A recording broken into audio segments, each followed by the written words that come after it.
In the heart of India, there stands an iron pillar. It is 1500 years old. It stands in the open air. No paint, no coating, no protective treatment of any kind, and it barely rusts. Do you understand what that means? A piece of metal that is 15 centuries old looks better than your car after 3 winters, better than the pipes in your building, better than the bridge they built 20 years ago and are already repairing for the second time. How is this possible? Who made it? And why, pay attention, can modern science, with all its laboratories, supercomputers, and Nobel laureates, still not reproduce this result? Around this pillar there are legends, theories, controversies, and one very uncomfortable truth that scientists only admitted after decades of research. A truth that challenges our comfortable assumption that ancient people were more primitive than us. Were they more primitive? Or in one critically important area, did they know something we have already forgotten? Watch until the end, because somewhere in the middle of this video there is a fact that I guarantee you have never heard anywhere before. A fact that will make you look at any rusty nail in a completely different way. Let's begin. Now picture this.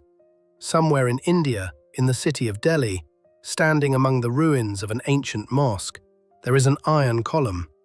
No paint, no anti-corrosion coating. Not a single protective layer that the modern chemical industry has ever invented. Just iron, exposed to the sky, the rain, the heat, and time itself. And this column is over 1500 years old. While you replace your car every 10 years, while municipal workers patch rusting pipes every spring, while bridges around the world demand multi-million-dollar restoration, this column simply stands. It stood when the Western Roman Empire fell. It stood when Columbus had no idea America existed.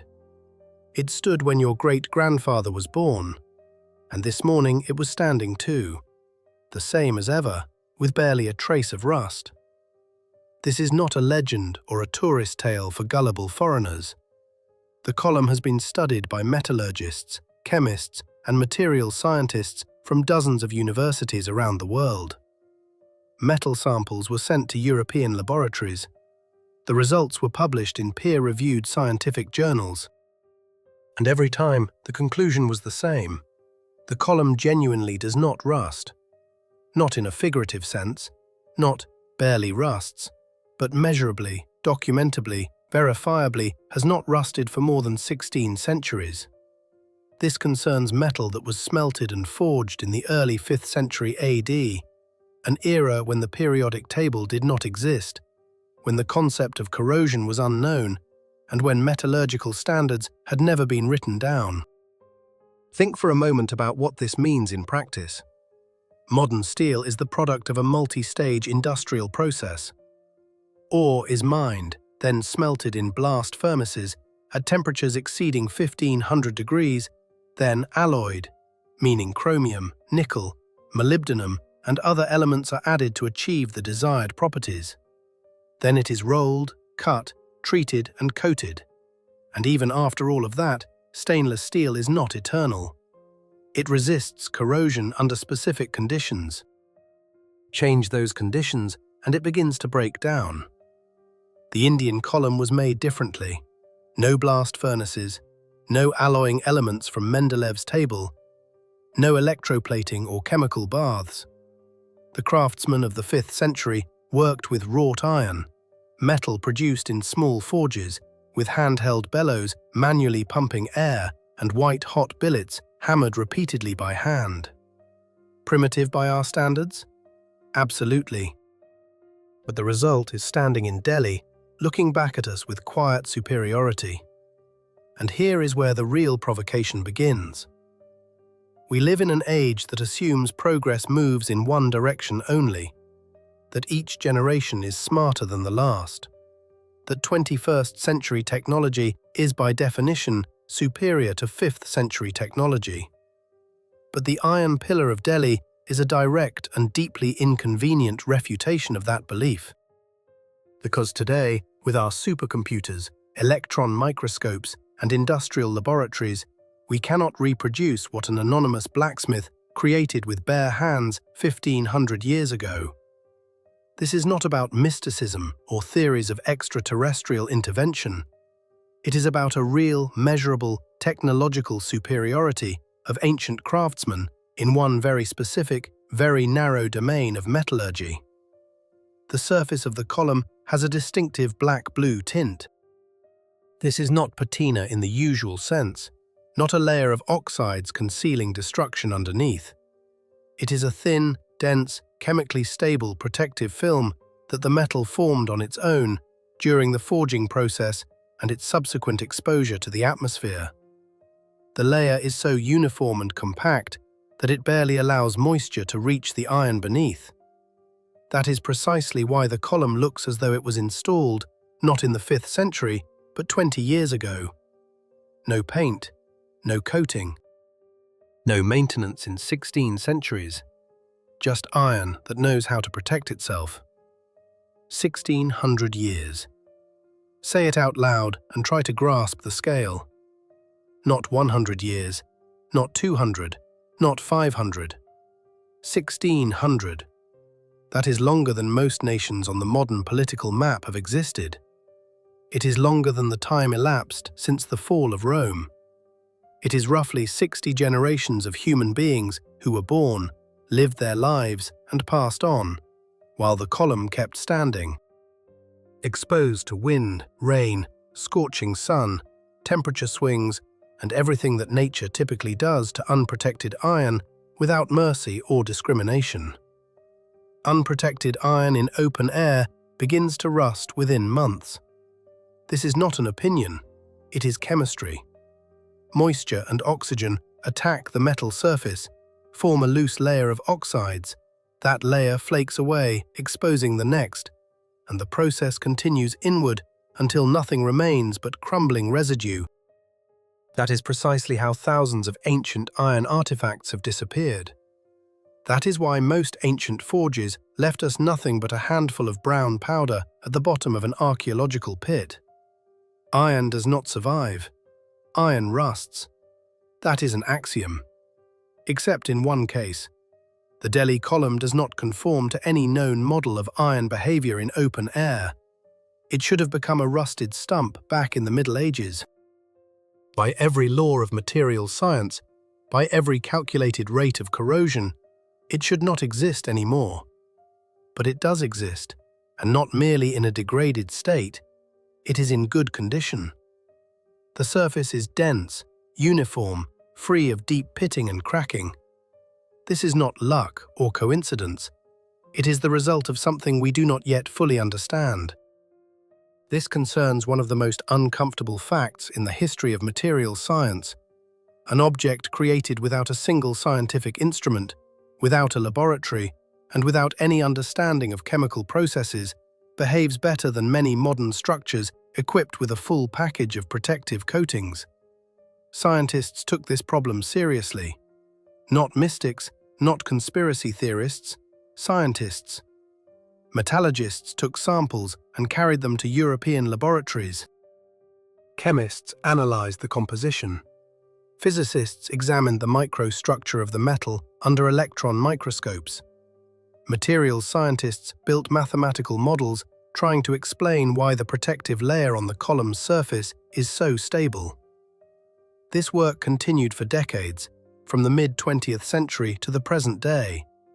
Results were published in journals including Nature Materials, Corrosion Science, and Current Science. These are not tabloids. They are peer-reviewed publications where every claim is verified by independent experts. And here is what this decades-long effort ultimately produced. The protective mechanism was explained in broad terms. The role of phosphorus, the role of climate, the role of forging technique. All of this is now more or less understood. But reproducing the result has proven impossible. Laboratory samples with a similar metal composition behave differently. A protective layer forms, but it is less dense, less stable, prone to cracking. Within a few centuries, such a sample would begin to deteriorate, while the original, by all indications, shows no intention of doing so for a very long time. This is not a narrow engineering problem. It is a fundamental question. How did the craftsmen of the 5th century achieve a result that our civilization, with its full arsenal of scientific tools, cannot replicate? There is no answer. There are hypotheses, partial explanations, analytical data, but there is no complete, reproducible answer. And that is perhaps the most uncomfortable detail in this entire story.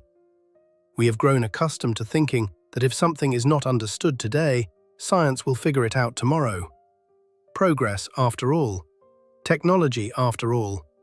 But the iron pillar of Delhi has been standing for more than 15 centuries, and science so far can only shrug. Not because it has not tried, but because the ancient craftsman produced something that no one has yet been able to replicate with precision. The Qutb Minar complex is located on the southern outskirts of Delhi. If you have been to India, you know the place.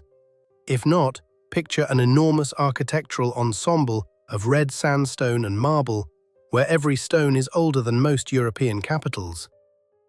The Qutb Minaret, which gave the complex its name, was built in the 12th century and remains to this day one of the tallest brick minarets in the world.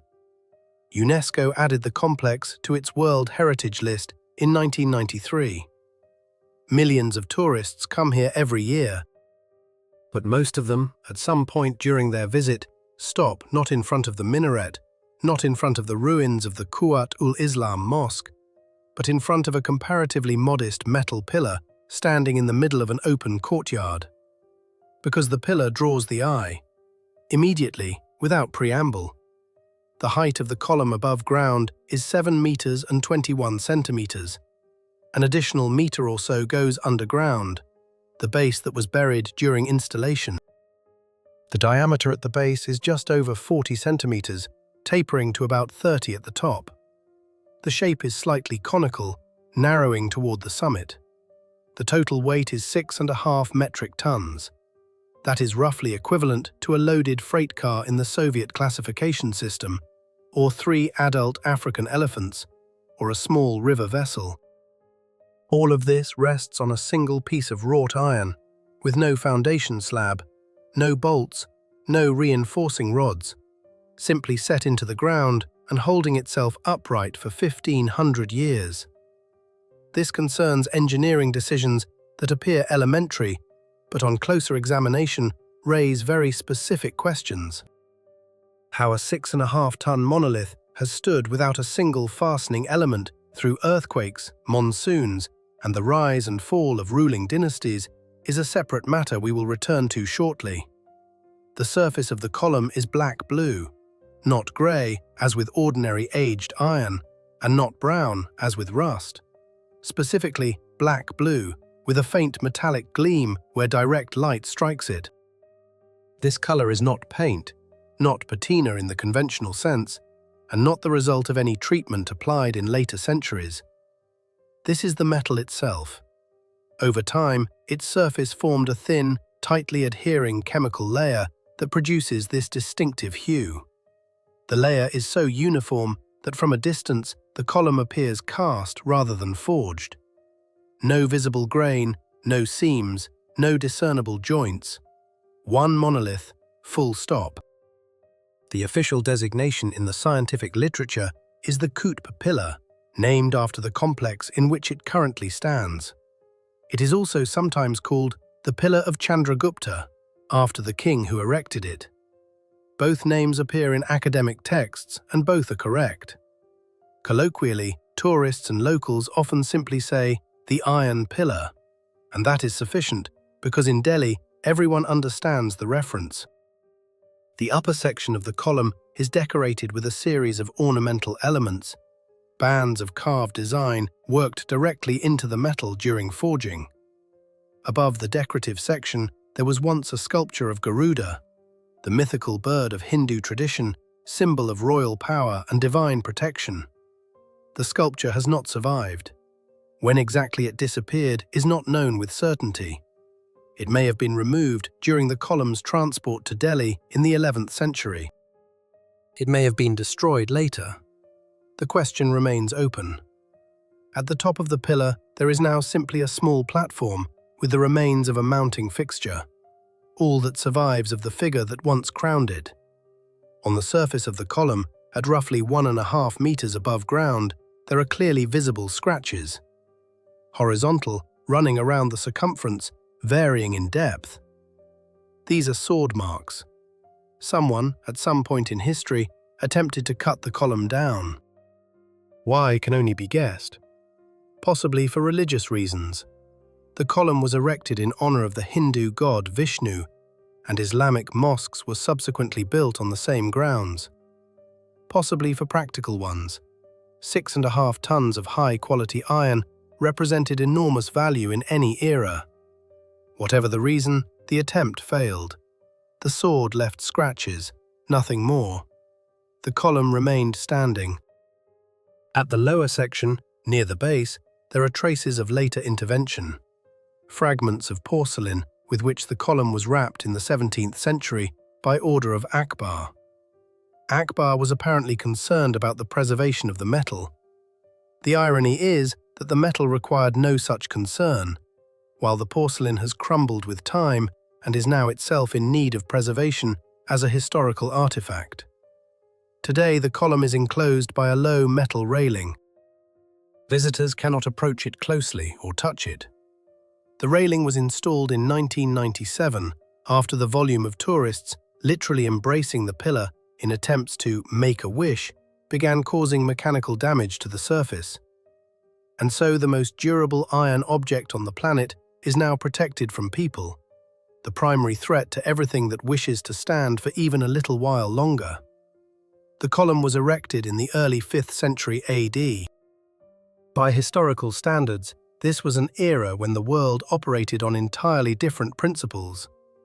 The Western Roman Empire was living out its final decades.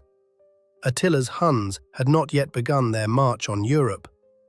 China was going through another period of fragmentation, and in India, at this time, there ruled a man whom historians would later call one of the greatest rulers the subcontinent has ever produced, Chandragupta II, of the Gupta dynasty.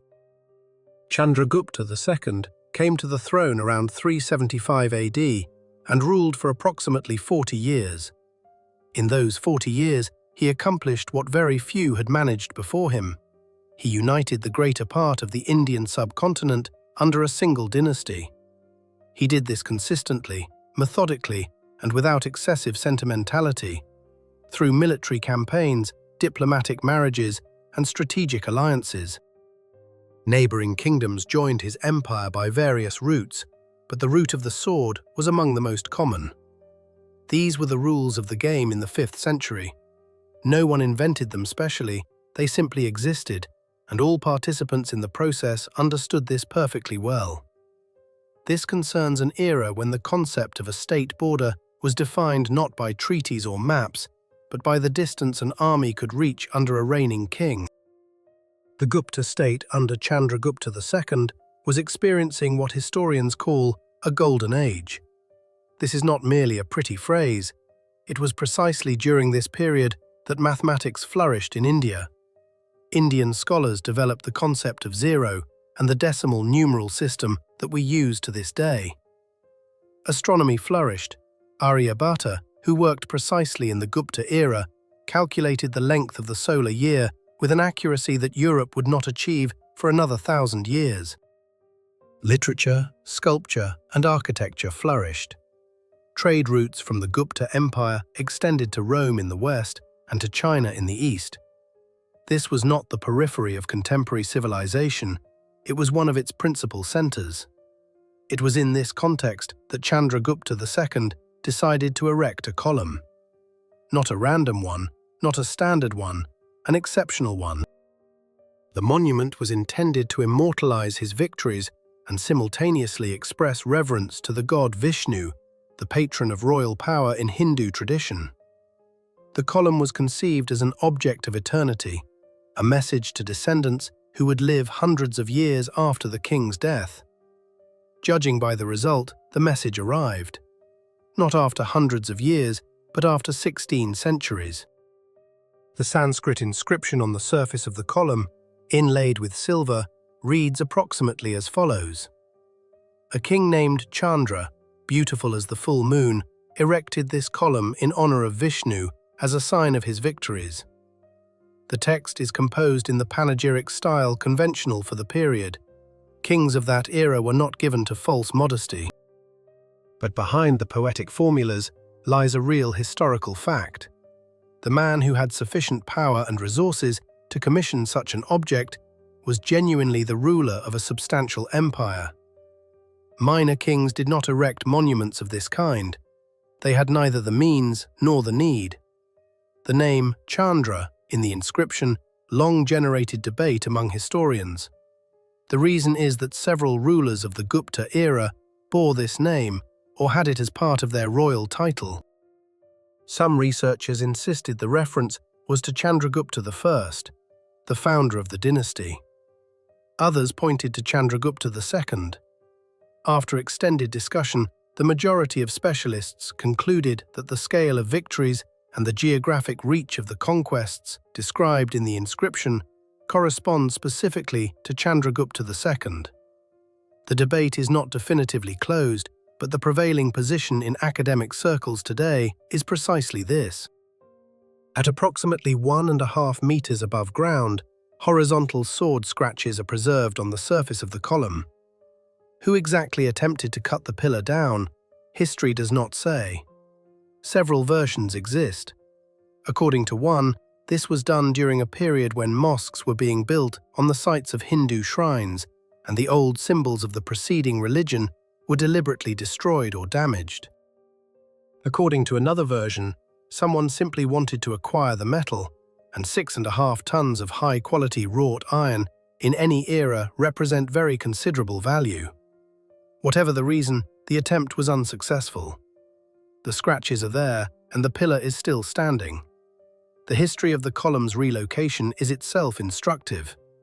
It did not originally stand in Delhi. Its presumed original location was somewhere in central or northeastern India. The exact site remains a matter of scholarly debate. In the 11th century, under rulers who had conquered the northern subcontinent, the column was transported to Delhi and installed at the center of a new architectural complex. Transported is something of an understatement. A monolith weighing 6.5 tons was moved over a distance of more than 1,000 kilometers without a single combustion engine, without wheeled cranes, and without steel cables. Wooden rollers, ropes, human labor, and nearly half a year of work. The fact that the column sustained not a single crack or chip in the process speaks either to the exceptional skill of the people who transported it or to the properties of the metal itself. Most likely, to both simultaneously. Look at the scratches.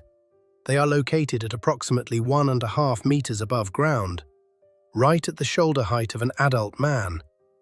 Horizontal, running around the circumference of the pillar, varying in depth and length. Some are barely noticeable, others cut several millimeters into the metal. These are not random damage from time or the marks of instruments used by researchers to take samples. These are sword marks. Someone stood before this column, not with a shovel, not with a sledgehammer, but specifically with a sword, and struck it with full force, again and again, trying to cut it down, and failed. Think about what this means in practice. A person with a weapon in hand, probably not alone and not in a single attempt, struck an iron pillar and the pillar held, did not bend, did not crack, did not tilt. It left scratches on the surface, and nothing more. This kind of resilience speaks not only to the quality of the metal, it speaks to the thickness of the walls, to the uniformity of the forging, to the absence of internal voids and cracks that exist in almost any cast object. Wrought iron by its nature is denser and tougher than cast iron. It does not shatter, it bends. But to bend a monolith 40 centimeters in diameter requires a force that no man wielding a sword can physically generate. Whoever was trying, at some point, understood this. and left, leaving on the surface only these scratches, a kind of signature of helplessness. This concerns a property of wrought iron that makes it fundamentally different from modern equivalents. The structural density achieved through repeated forging gives the metal a resistance to impact loads that no coating can provide. Now, the transport. In the 11th century, a decision was made to move the column from its original location to Delhi. The distance was approximately 1,200 kilometers. The weight of the load was 6.5 tons. The vehicle did not exist. If you think this is straightforward, start by trying to move a passenger car without keys and without neutral gear. A passenger car weighs about 1.5 tons.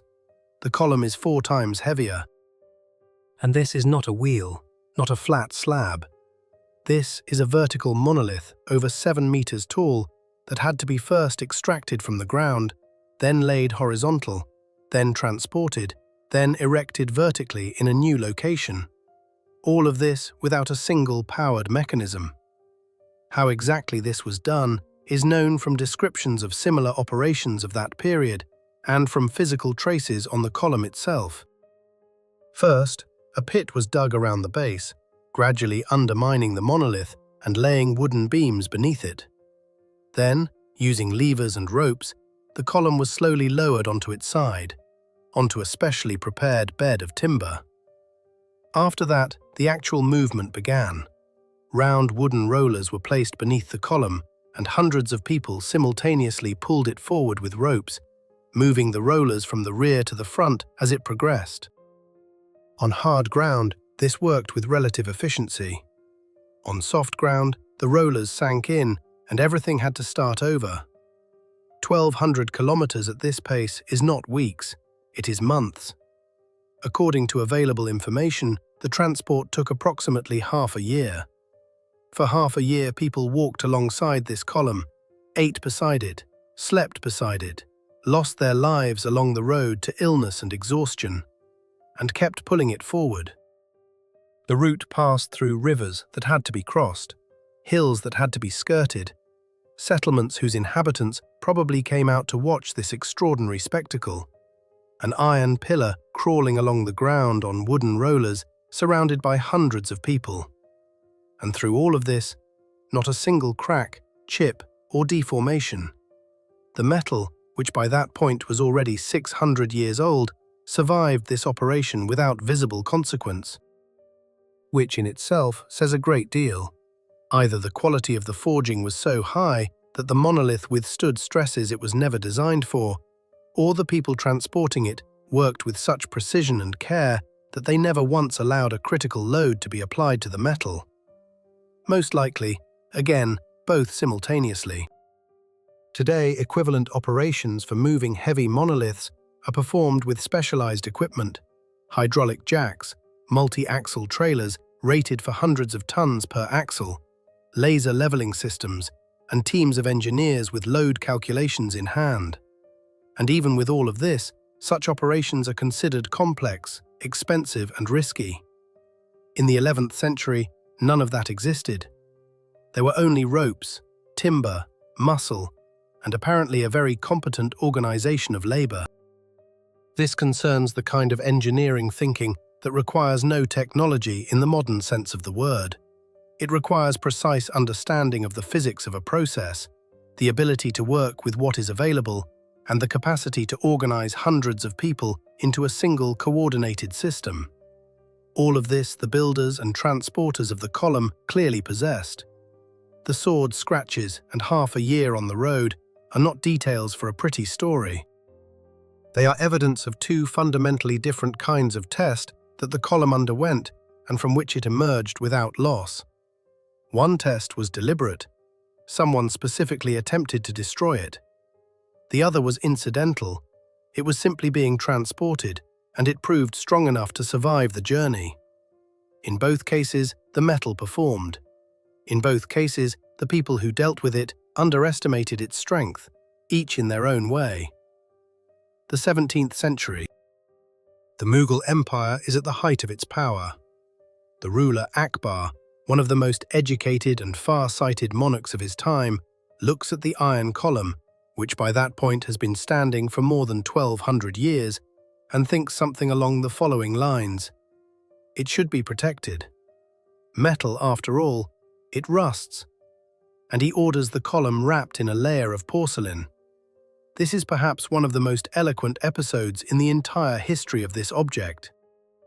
Not because Akbar was a fool, he was not. He is one of the most outstanding rulers in the history of South Asia, a man who built a multinational empire and held it together through a rare combination of military force and political flexibility. He was intelligent. He simply did not know what no one around him knew either, that the column requires no protection, that it has its own protection, built-in, chemically stable, functioning for more than 1,000 years without any external intervention whatsoever. The porcelain with which Akbar wrapped the column did not last even a few centuries. It cracked, crumbled, and flaked away. Pieces of it can still be found at the base of the pillar, now historical artifacts in their own right, fragments of a 17th century ruler's concern for a 5th century metal. The iron outlasted the porcelain. The iron outlasted Akbar himself. The iron outlasted his entire empire, which no longer exists, and continues to stand. This concerns the kind of irony that history deploys with rare precision. The one who tried to preserve the monument himself became part of its history, but by no means the most durable part of it. Akbar was, however, far from the first to leave a mark on this column. Long before him, at the very moment of its creation, an inscription was placed on the surface of the metal. Sanskrit, silver inlay, the traditional panegyric style of the Gupta era. The text has survived. Not completely, not without losses. Time and human hands have done their work, but sufficiently for scholars to read and interpret it. The inscription reads approximately as follows. A king named Chandra, whose fame spread to the 4 quarters of the earth like fragrance carried on the wind, whose arm in battle was like the harpoon of Vishnu, erected this column as a banner of victory on the hill of Vishnupada. The translation is approximate. Gupta-era Sanskrit admits of several interpretations, and different researchers place the emphasis differently. But the substance remains unchanged. This is a victor's monument, erected in honor of a god and in honor of himself. In the 5th century, there was nothing unusual about combining a religious offering with the glorification of one's own deeds. Gods and kings at that time existed in very close proximity to one another. The phrase about a king, beautiful as the full moon, is not simply a poetic flourish for decorative effect. In Indian court literature of that period, the moon was an established symbol of perfection, calm strength, and constancy. A king was compared to the moon not because he was handsome in appearance, but because he was steadfast and irresistible, like a celestial body that rises regardless of whether his subjects desire it or not. This is a compliment to power, not to looks, and whoever composed the text understood the difference perfectly well. The inscription is placed at a height convenient for a standing person to read. This is not an accident. It was intended to be read. It is addressed to those who would approach the column, in a year, in 100 years, in 1,000. King Chandra wanted his name to resonate, and it does, 16 centuries after the man who ordered these words, struck into metal, ceased to exist. Between the inscription of the 5th century and the porcelain of the 17th lie 12 centuries and several civilizations. During that time, the column passed through the hands of Hindu kings, Muslim conquerors, and Mughal rulers. Each of them interacted with it in some way. Some attempted to destroy it, others incorporated it into their architectural ensembles without troubling to explain why a monument to Vishnu was standing beside a mosque. Others still, like Akbar, showed concern, misplaced but sincere. And not one of them truly damaged the column. Not religious contradictions, not changes of power, not attempts at destruction, not well-intentioned intervention with porcelain. The column absorbed all these eras and all these people and remained standing. As it stood before them, as it stands now. There is something fundamentally important in this that goes beyond metallurgy and chemistry. An object created by one civilization passed through the hands of several others, having outlasted them all. This is no longer simply a monument, it is a witness. The only stationary participant in events that succeeded one another over 16 centuries. Inscriptions changed, structures around it changed, people changed, and the pillar stood in one place and watched all of this with the calm that belongs only to things that have lived through enough to be surprised by nothing anymore. Akbar's porcelain has crumbled. The silver inlay of the inscription is partially lost. The sculpture of Garuda at the summit disappeared at an unknown time and under unknown circumstances. But the metal itself, the same that was forged in the early 5th century, the same structure, the same composition, the same black-blue surface with its faint metallic sheen. Everything around it has changed, the metal has not. Naturally, an object with such a history could not do without myths. It would be almost disappointing to stand for 16 centuries and not accumulate a single legend. Nature abhors a vacuum, and where understanding ends, imagination immediately begins. The iron pillar, in this sense, is an ideal target. Ancient, mysterious, does not rust. What more is needed for an entire ecosystem of folk explanations to grow up around it, each more extravagant than the last? Let us begin with the most popular. The column was created, in the opinion of a certain circle of enthusiasts, not by Indian craftsmen of the 5th century, but by representatives of extraterrestrial civilizations. It is a beautiful version, one must admit.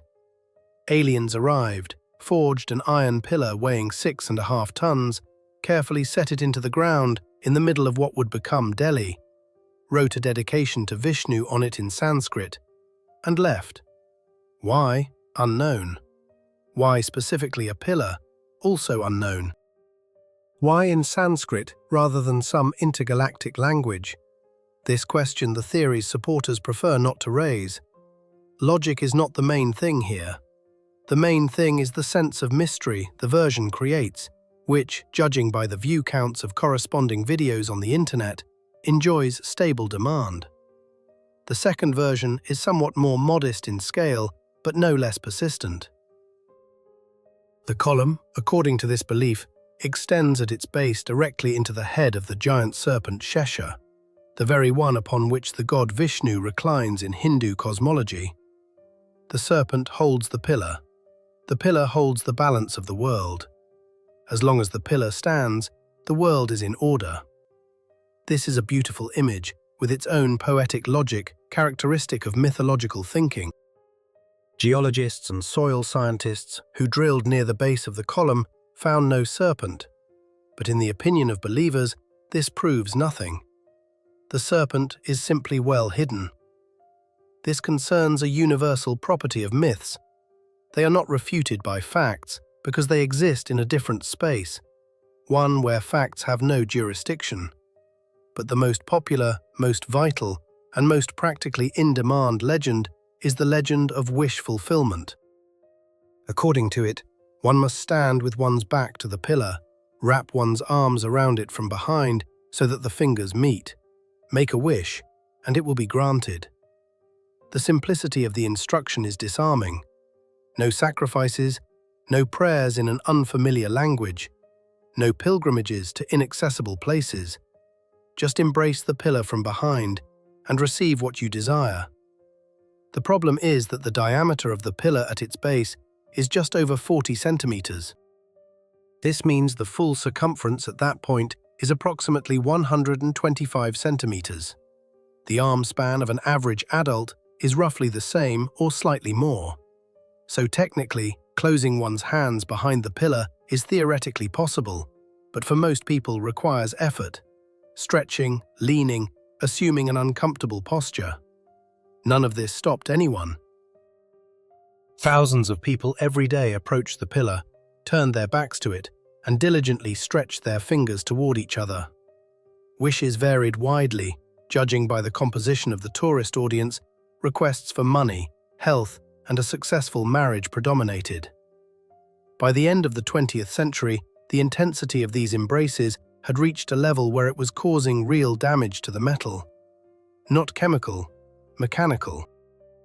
Countless touches, scratches from jewelry, handprints, perspiration from skin that does contain salts and acids. All of this together created stress that the metal, having survived earthquakes and attempts to cut it down with a sword, bore worse than one might have expected. In 1997, the authorities made a decision. The pillar would be enclosed in a railing. Close approach prohibited. Touching prohibited. Embracing out of the question. Tourists received this with displeasure. Some tried to reach through the railing. Others asked guards whether an exception could be made, just to touch it. The guards refused. Wishes stopped being granted at the previous rate, but the pillar benefited considerably. The story of the railing is an excellent illustration of the paradox confronting all truly unique objects. People want to touch them precisely because they are unique, but mass touching destroys uniqueness. The more famous an object becomes, the greater the threat posed by the very people who admire it. The iron pillar stood for 16 centuries in the open air. The greatest threat to it in the end came not from rain, wind, or earthquakes, but from tourists with wishes and bracelets on their wrists. The theory of magnetism deserves separate mention. According to this belief, the pillar possesses a powerful magnetic field that affects the health and well-being of those nearby. Proponents of this theory claimed that standing near the column treated joint pain, normalized blood pressure, and improved sleep. Physicists who arrived with instruments to measure the column's magnetic field invariably discovered the same thing. There is no anomalous magnetism. The field of the column is indistinguishable from that of any other piece of iron of similar size. This discovery made no impression whatsoever on the theory's adherents. They continued to stand nearby and feel better. The placebo effect at historical scale is also in its own way a phenomenon. All of these legends about aliens, about the serpent, about wishes, about magnetism, share one thing in common.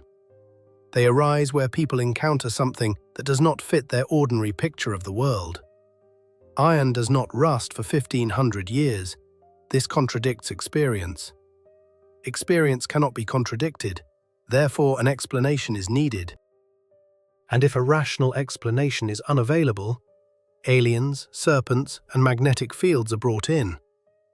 This is not stupidity. It is a thoroughly human response to encountering something the mind refuses to accept as given. A rational explanation does, however, exist, and it is no less interesting than any legend. But that comes next. So the legends are set aside. What remains is the question that everyone who has ever seriously studied this object has asked. What exactly happens with metal that does not rust for 1,500 years? Not in a mythological sense, in a chemical one.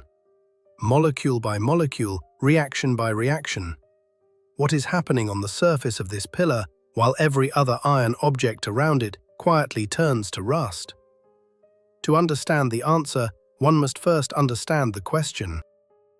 That is, one must grasp how ordinary iron rusts in the first place. The process appears simple at first glance, but the devil, as always, is in the details. When iron is exposed to open air in the presence of moisture, an electrochemical reaction begins. Molecules of water and oxygen attack the metal surface, react with it, and form iron oxides. That reddish, loose, flaking substance we call rust. The problem is that rust does not protect the metal beneath it. It is porous and friable.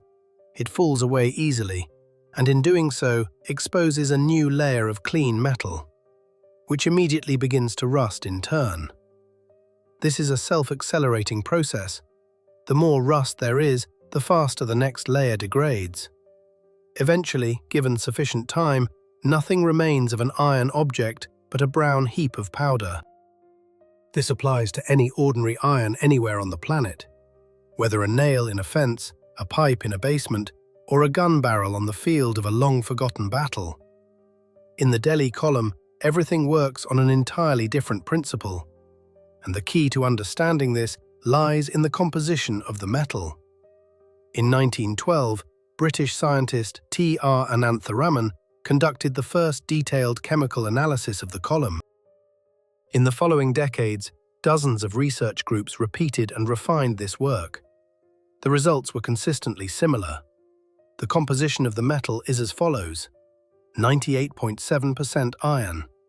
This is iron of very high purity, significantly higher than in most modern engineering steels, which are deliberately alloyed with various additions. Approximately 1% is phosphorus. The remainder consists of negligible quantities of carbon, sulfur, manganese, and silicon, collectively not exceeding a few tenths of a percent. 1% phosphorus, at first glance, an insignificant impurity. On closer examination, this is the entire secret. In modern metallurgy, phosphorus is considered a harmful impurity. It is deliberately removed from steel during smelting because at high concentrations it makes metal brittle and prone to cracking at low temperatures. This is called cold brittleness. That is precisely why modern standards for most steel grades restrict phosphorus content to a level of a few hundredths of a percent. That is, tens of times lower than in the Delhi column. But here is the paradox. Under certain production conditions, the same phosphorus that destroys modern steel becomes a protective agent of exceptional effectiveness. The craftsmen of the 5th century smelted iron in small forced draft furnaces. The temperature in these furnaces did not reach the point at which iron fully transitions to a liquid state. The metal remained semi-solid. It was forged, reheated, forged again, reheated again. This process is called bloomery production, and it was the primary method of obtaining iron for thousands of years. Repeated forging compacted the metal, drove out slag and voids, made the structure uniform and dense. And it was precisely in this process that something occurred which modern science took a long time to explain. Phosphorus, under repeated forging, begins to migrate. It moves from the center of the billet toward its surface, gradually, layer by layer, concentrating at the edge of the metal. And when the column was finished and began to cool, then to interact with the atmosphere, a special chemical layer began forming on its surface. Not iron oxide, not rust, but iron phosphate. More precisely, iron hydrogen phosphate with a specific crystalline structure. This compound received the name missavite in the scientific literature after the researcher who described it in detail. Missavite is not what you would find on the surface of a rusty nail. It is a fundamentally different substance. It is dense, finely crystalline, chemically stable. It does not fall away from the surface the way rust does. On the contrary, it is firmly bonded to the metal beneath it. It is nearly impermeable to molecules of water and oxygen, precisely the agents that destroy ordinary iron. In essence, missavite is a self-formed protective coating. The metal created it on its own, without the involvement of chemists, without factory processes, without anyone's conscious design, simply as a result of the right ore composition and the right forging method.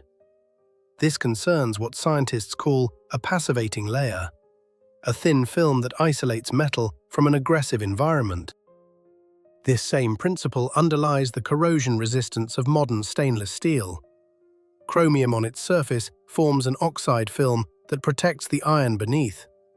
The difference is that chromium is added to stainless steel deliberately, in a calculated proportion, at a specialized metallurgical facility. In the Delhi column, the same result was achieved spontaneously, from ore with a particular natural composition, processed by a method that Indian blacksmiths passed from hand to hand without knowing the word passivation or the word phosphate. The layer of missavite on the surface of the column is thin. According to research data, its thickness ranges from 50 to 100 micrometers, approximately 1/3 the thickness of a human hair, invisible to the naked eye. But it is precisely this layer that has stood between the metal and the atmosphere for 16 centuries. It is precisely this layer that gives the column its distinctive black-blue color. Not paint, not patina, not oxide. Missavite. 1/3 of a hair's breadth thick. Having lasted longer than most of the states that existed at the time of its formation, it would seem there is the entire answer. 1% phosphorus, repeated forging, migration to the surface, formation of missavite. The mystery is solved. But this is where things become most interesting, because scientists, having obtained this explanation, attempted to reproduce the result under laboratory conditions. And it was here that it became clear that knowing the mechanism and replicating it are not the same thing at all. Phosphorus and missavite, that is half the answer. An important half, a foundational one, but only half. Because if the composition of the metal were the entire explanation, the story would end there, cleanly and neatly. But this story has a continuation, discovered when scientists began comparing the Delhi column with other objects made from similar metal in other parts of the world. And here something fundamental emerged. The same metal in different conditions behaves in fundamentally different ways. Swedish metallurgist Johan Wranglund in the 1970s did the following. He took samples of metal directly from the Delhi column, brought them to Sweden, and placed them in conditions of maritime climate. Humid, salty, with frequent precipitation and low temperatures. That is, conditions diametrically opposite to those in Delhi. Then he began to observe. The result was not long in coming. Those same pieces of metal that had stood in Delhi without a single spot of rust for 1,500 years began to corrode in the Swedish maritime atmosphere. Slowly, significantly more slowly than ordinary steel, but corrode nonetheless. Missavite formed here too, but proved less stable, less dense, prone to gradual breakdown under the influence of moisture and salts. This was a pivotal result. It proved that the metal is unique in itself, but its uniqueness is realized only under specific climatic conditions. Remove it from those conditions, and the phenomenon disappears.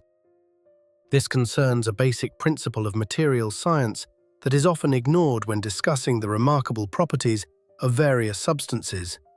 Any material exists not in a vacuum, but in an environment, and the behavior of a material is always the result of the interaction between its own properties and the properties of that environment. Change the environment, change the result. Now the climate of Delhi. If you have never been to the Indian capital, know that it is one of the hottest and driest major cities in the world for most of the year. The average annual temperature stays around 25 degrees above zero. In summer, the thermometer regularly climbs above 40. Humidity remains low for most of the year, significantly below the critical level of 70%, at which dew begins to condense actively on surfaces. The monsoon season is short, 3 months, from June to August. For the remaining 9 months, rainfall is scarce, the air is dry, the sun is fierce. For iron, these are ideal conditions. Not because heat makes metal stronger, it does not, but because without sufficient moisture, the electrochemical reaction of corrosion simply cannot run at full force. Water is an indispensable participant in the rusting process. No water, no rust. More precisely, rust progresses, but so slowly that the protective layer of missavite manages to restore itself faster than it is destroyed. This is a balance that in the Delhi climate tips in favor of the metal. There is one more factor that is mentioned less often but carries real significance. The column is a massive metal object weighing 6.5 tons. Such a mass retains accumulated heat for a long time. At night, when the air cools and humidity rises, the surface of the column remains warmer than the surrounding air for long enough that dew does not settle on it. This is not mysticism, this is physics, the thermal inertia of a massive body. The column is literally too warm for moisture to condense on it during the hours when that moisture is most dangerous for metal. This concerns how several factors, each individually insufficient, together produce a result that seems impossible. The right metal, the right climate, the right thermal inertia. Altogether, 1,500 years without rust. But the most convincing proof of the role of climate is not Sweden, it is Konarak. In the coastal Indian city of Konarak, on the shore of the Bay of Bengal, stands the famous Sun Temple, a UNESCO World Heritage Site built in the 13th century. Its construction used iron beams and fastening elements, according to some accounts, from metal with a composition close to the Delhi column. High phosphorus content, bloomery production, the same tradition of Indian metallurgy. It would seem the same result should follow. But Konarak stands beside the ocean. Maritime air means near constant humidity, salts, fogs, precipitation. Precisely what Delhi does not have. And the iron structures of Konarak are in catastrophic condition. They are eaten through by corrosion so deeply that they have become one of the main causes of structural problems throughout the temple complex. Metal of similar composition in the same country but beside the sea, and the result is the exact opposite. Corrosion 1. Misavite could not cope with the maritime climate. This comparison definitively closes the debate about whether the Delhi column is a miracle of metallurgy or a miracle of geography. The answer? Both simultaneously. Remove either factor, and the phenomenon disappears. Metal without the right climate rusts, if more slowly than usual. Climate without the right metal will not save ordinary iron from corrosion. Only together do they produce the result we observe in the Qutb Minar complex. And now, the most important honest moment in this story, the one that admirers of extraterrestrial technology theories prefer not to mention. The lower section of the column, the part that goes approximately 1 meter underground, is covered in rust. Not symbolic, not barely noticeable rust. Real, deep rust, penetrating the metal up to 10 centimeters in some places. Underground, there is neither Delhi's dry climate nor the thermal inertia that saves the above-ground section from dew. Underground, there is moisture, constant, going nowhere, ideal for corrosion. And the metal that looks almost new on the outside behaves underground exactly like any ordinary iron. It rusts, it degrades, it loses mass. This is not a weakness in the theory, it is a confirmation of it. Precisely because the underground section rusts and the above-ground section does not, we can state, the explanation is not magic and not extraterrestrials. It is a specific combination of the metal's chemical composition and its climatic conditions. Where that combination works, the phenomenon works. Where it does not, the phenomenon does not. Everything is predictable, everything is explicable, everything fits within the framework of normal science. Normal science just sometimes produces completely abnormal results. So, the mechanism is understood. Phosphorus, misavite, climate, thermal inertia, everything laid out on the shelves, everything explained, everything documented in peer-reviewed journals. It would seem the case is closed. Take ore with the right phosphorus content, forge it by the right method, place it in a dry climate, and you have a column that will stand for 1,000 years. The recipe exists, reproduce it. That is precisely what scientists attempted, and that is precisely where the story ceases to be a story of science's success and becomes a story of its honest defeat. Laboratories at several of the world's leading universities took on this challenge at various times. Indian institutes of metallurgy, European research centers, American universities with departments of material science. The task was formulated in roughly the same terms: recreate metal with the same characteristics as the Delhi column. Not necessarily by the same method. Modern technologies are acceptable. The main thing is the result. a protective layer resistant to corrosion over the course of centuries. Samples were produced, a protective layer formed on them. Corrosion resistance tests showed results better than ordinary steel. It seemed, here it is. But the devil was again in the details. The first problem is microstructural uniformity. Under an electron microscope, the surface of the Delhi column is striking. The protective layer of misovite is distributed across it evenly, without gaps, without zones of elevated porosity, without microcracks. This is not merely a layer. It is a monolithic film that covers the metal the way skin covers a living creature. Without seams, without weak points. It is precisely this structure that explains the durability. Even if microscopic damage occurs at one point, adjacent areas compensate for it, and the deterioration does not propagate inward. Laboratory samples do not have this. The layer forms, but it is not uniform. Under the microscope, zones of varying density are visible, with microcracks, with local areas of elevated vulnerability. Over time, it is precisely these zones that become entry points for moisture and oxygen. The layer begins to break down, not uniformly across the entire surface, but in localized clusters, and this fundamentally changes the picture. Modern samples with a similar composition may last several hundred years, possibly, under favorable conditions, but 16 centuries, no. This has not yet been achieved even once. This concerns the difference between works and works just as well, a difference that in engineering is sometimes more important than the fundamental distinction between something that works and something that does not. The second problem is the distribution of phosphorus.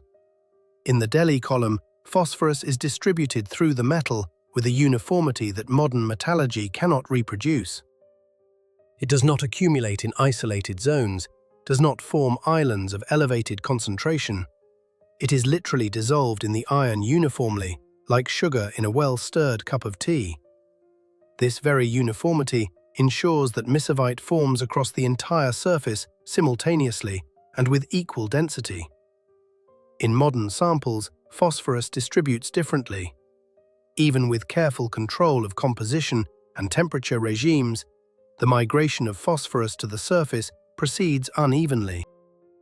In some areas its concentration is higher, in others lower. This creates the very non-uniformity of the protective layer described above.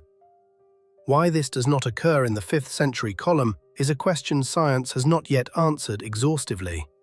Hypotheses exist. A complete explanation does not. Some researchers suggest the answer lies in the specific ores used by Indian craftsmen. Ores from certain deposits in central India contain phosphorus in a form that behaves differently during bloomery production than phosphorus from ores of other deposits. Possibly, it is precisely this characteristic of the specific raw material, combined with the specific forging technique, that produced the uniformity of distribution. If so, then the secret of the Delhi column is partly buried in the geology of a specific ore deposit that the 5th century blacksmith used without the slightest awareness of its special composition.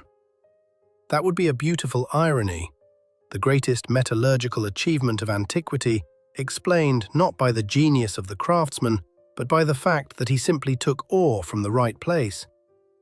Genius, in the ability to choose the material, not only in the ability to work it. But even if this is so, reproducing the result remains impossible. Those same deposits today are either exhausted, or extraction from them is economically unviable, or the ore is blended with ore from other sources during industrial processing. A clean replication of the original conditions does not exist, and without the original conditions, there is no original result.